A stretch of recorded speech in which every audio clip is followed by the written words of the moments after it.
আরো একবার স্বাগত দেশের সবচেয়ে বড় জনমত সমীক্ষা, যা এই মুহূর্তে আপনি দেখছেন টিভি 9 বাংলায়। টিভি 9 নেটওয়ার্ক পোল স্ট্র্যাটার পিপলস ইনসাইটের জনমত সমীক্ষা। এবার 42টা আসনের দিকে আমাদের নজর। পিসিআর কে বলবো একসঙ্গে এই বিগ ওয়ালে 42টা আসনের জনমত সমীক্ষার পূর্বাভাস আপনাদের সামনে আমরা আনবো। দেখছেন আপনিও 42টা আসন একসঙ্গে।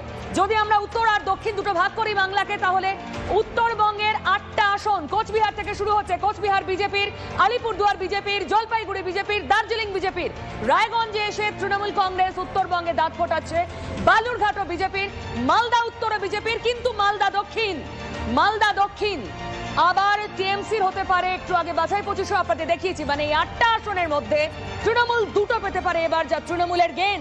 আগের বারে 8-0 ছিল, এবার 6-8 হতে পারে পূর্বাভাস অনুযায়ী।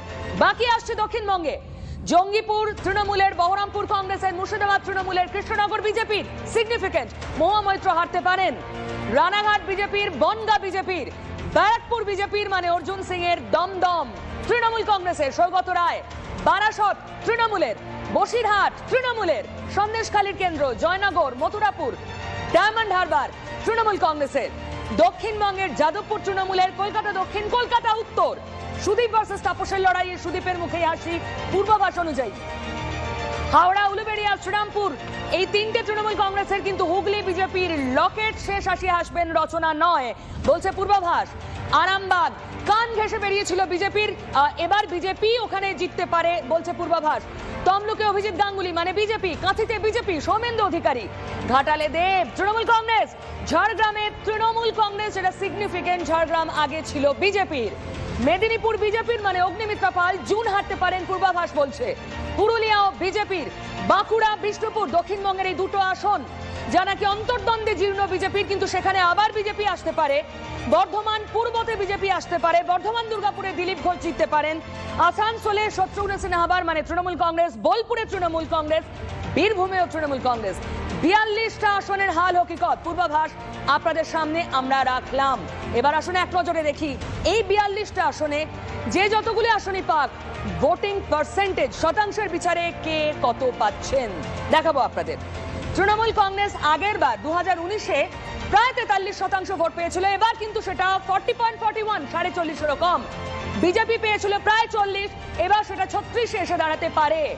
লেফট 5 ছিল, 5-এর কাছাকাছি, সেটা 6.5 পর্যন্ত পৌঁছতে পারে, 5 অবধি চলে যেতে পারে কংগ্রেসের ভোট, মানে বাম আর কংগ্রেস পার্সেন্টেজ বাড়াতে পারে। আর মনস্থির করতে পারেননি আমাদের সমীক্ষা অনুযায়ী প্রায় 12.5% মানুষ।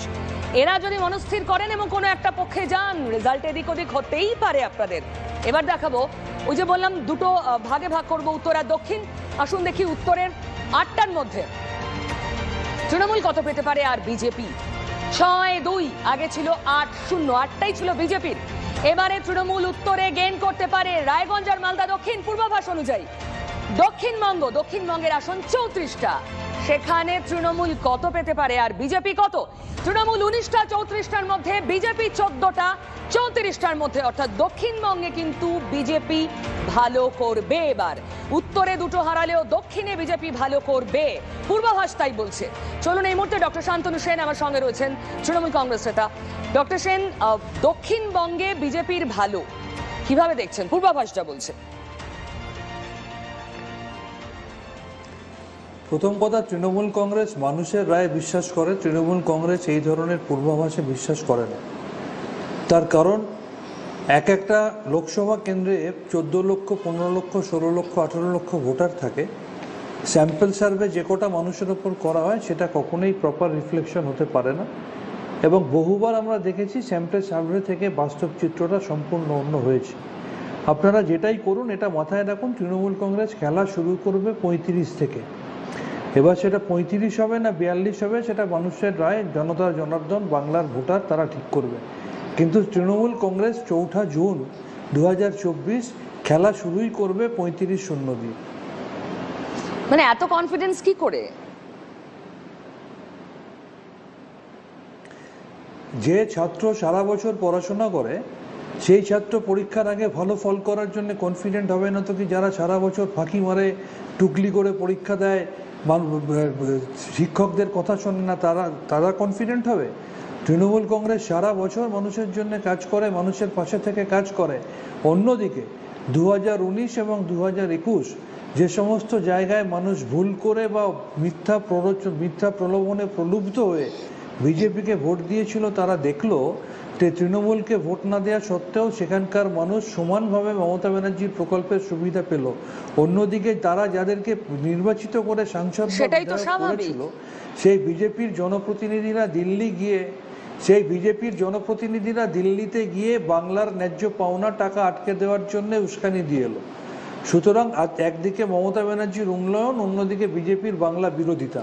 উন্নয়ন মানে লক্ষ্মীর ভান্ডার দিয়ে দুর্নীতি, সন্দেশখালী সব মুছে দেবেন। আপনার টিভি শো এর ডিউরেশনটা যদি 15 মিনিট হয়, মমতা বন্দ্যোপাধ্যায়ের প্রকল্প 10% এই 15 মিনিটে শেষ করতে পারবো না। মমতা ব্যানার্জির এত প্রকল্প রয়েছে, এটার জন্য অন্তত 5 ঘন্টার একটা শো যদি করেন, ডাকবেন, সমস্ত প্রকল্পগুলো বলবো, আমি মাথায় রাখলাম কম করবে কিনা। আর অন্যদিকে বাংলা বিরোধী অন্যদিকে বাংলা বিরোধী এবং বাঙালি বিরোধী ভারতীয় জনতা পার্টিকে মানুষ যোগ্য জবাব পঞ্চায়েত নির্বাচন থেকে দেওয়া শুরু করেছে। আগামী লোকসভা নির্বাচনেও তার সম্পূর্ণ প্রতিফলন দেখতে পাবেন। ডক্টর সেন, অনেক ধন্যবাদ। তৃণমূল তো স্বাভাবিকভাবেই কনফিডেন্স দেখাবে, বিজেপিও দেখাবে। এই মুহূর্তে আমার সঙ্গে ডক্টর পঙ্কজ রায় রয়েছেন। পঙ্কজ বাবু, দক্ষিণবঙ্গে আপনাদের বেশ খানিকটা ভালো, উত্তরে একটু লুজ করতে পারেন, মোটামুটি 20-র নিচে যাচ্ছে না পূর্বাভাস অনুযায়ী। তো আমার মনে হয় যে 35 থেকে দূরে থাকছে। স্ট্যান্ডার্ড ডেভিয়েশন সবসময় একটা থাকে, আপনি যতই সেফোলজিস্ট করুন না কেন। এবং একটা যে স্যাম্পলটা নেওয়া হয়েছে পপুলেশন থেকে, তার কতটা আনবায়াসড ওয়েতে নেওয়া হয়েছে, কোন সময় নেওয়া হয়েছে, অনেকগুলো ফ্যাক্টর তার সঙ্গে থাকে। সবটা বলে এটা বলা যেতে পারে যে যে পরিসংখ্যান আপনারা দেখাচ্ছেন এটা বটম হতে পারে, কিন্তু বিজেপি এর থেকে অনেক বেশি পাবে, মোর দ্যান।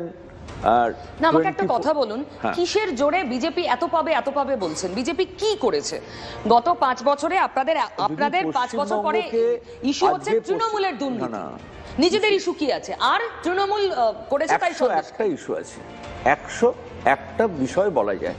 তো সেই আমাকেও সেনের মতো বলতে হবে যে আপনি দীর্ঘ সময় দিলে সেগুলো ব্যাখ্যা করা। 101টা প্রকল্প এখানে আলোচনার বিষয় নয়।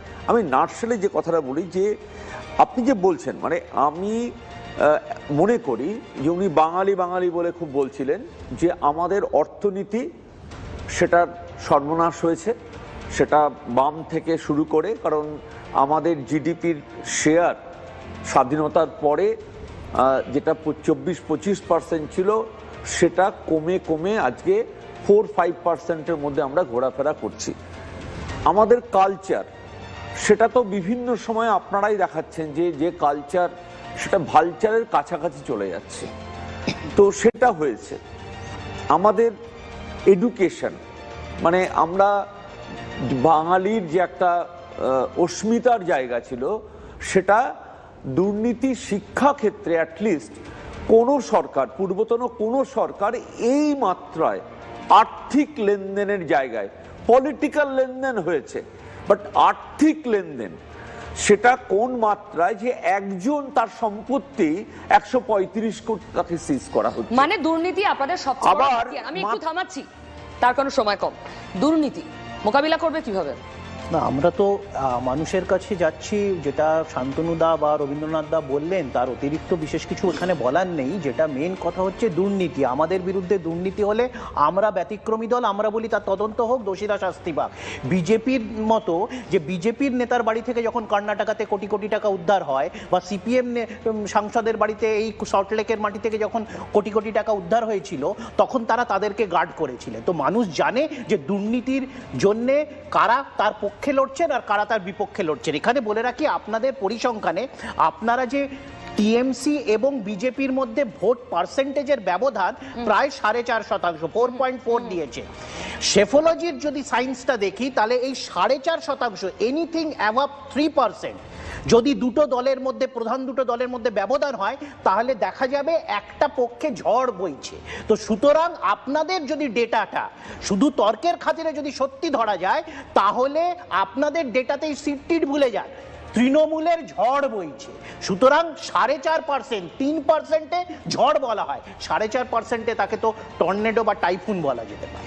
দেখা যাক অগ্নিমিত্রা পাল কি বলেন। এই মুহূর্তে আমার সঙ্গে রয়েছেন অগ্নিমিত্রা। স্বাগত আপনাকে টিভি9 বাংলায়। দেশের সবচেয়ে বড় জনমত সমীক্ষার ফল, বিজেপি ভালোই করছে কিন্তু টার্গেট থেকে বহু দূরে। বিজেপি 20টা আসন পেতে পারে। অগ্নিমিত্রা শুনতে পাচ্ছেন? না, যোগাযোগ কোথাও একটা ছিন্ন হয়ে গিয়েছে। আমি আরো একবার কতগুলো সিগনিফিকেন্ট আসন আমি পঙ্কজবাবু আপনার জন্য দেখাতে চাই। যেমন বসিরহাট, এটা আমার কাছেও প্রশ্ন, কারণ আপনারা বসিরহাটকে গোটা রাজ্যের ইস্যু করছেন। কোচবিহার থেকে কাকদ্বীপ, প্রধানমন্ত্রী প্রতিটা সভায় সন্দেশখালির কথা বলছেন। সেই বসিরহাটে ইঙ্গিত হচ্ছে খুব নির্দিষ্টভাবে তৃণমূল কংগ্রেস এগিয়ে থাকছে। এটাকে একটা নৈতিক পরাজয়, ইস্যু বাছার ভুল, লোকাল ইস্যুকে আপনারা সার্বিক করতে চাইছেন?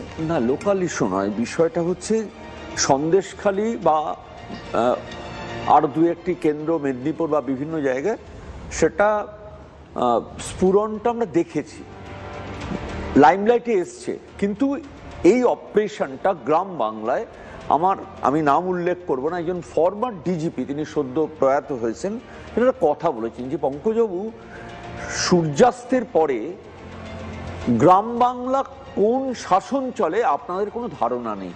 আমরা এখানে বসে যাই বলি না কেন, গ্রাম বাংলায় সূর্যাস্তের পরে যে শাসনটা চলে, সন্দেশখালি তার একটা রিফ্লেকশন মাত্র, সেটা লাইমলাইটে এসছে।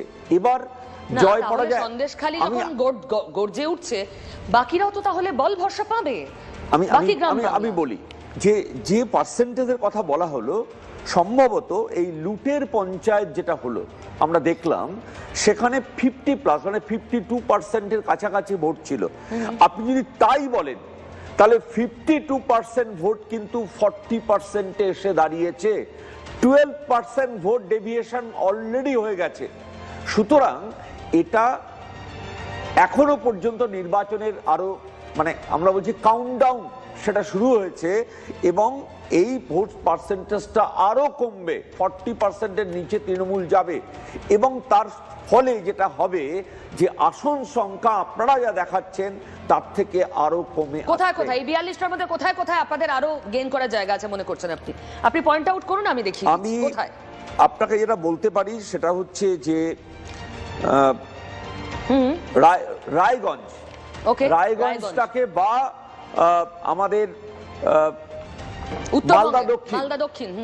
মালদা দক্ষিণ, এই যে আমি একটা দুটোই উদাহরণ বলছি, এই আসনগুলো এত সহজে তৃণমূল বিজেপির কাছে, উত্তরবঙ্গে পুরো 8টাই বিজেপিরই থাকবে আগের বারের মতো, 8টা থাকবে বিজেপির, এই কনফিডেন্সই। এবং তার ইঙ্গিত, আমি যদি বলেন ঝড়, সেই ঝড়টা কিন্তু উত্তরবঙ্গে বইছে।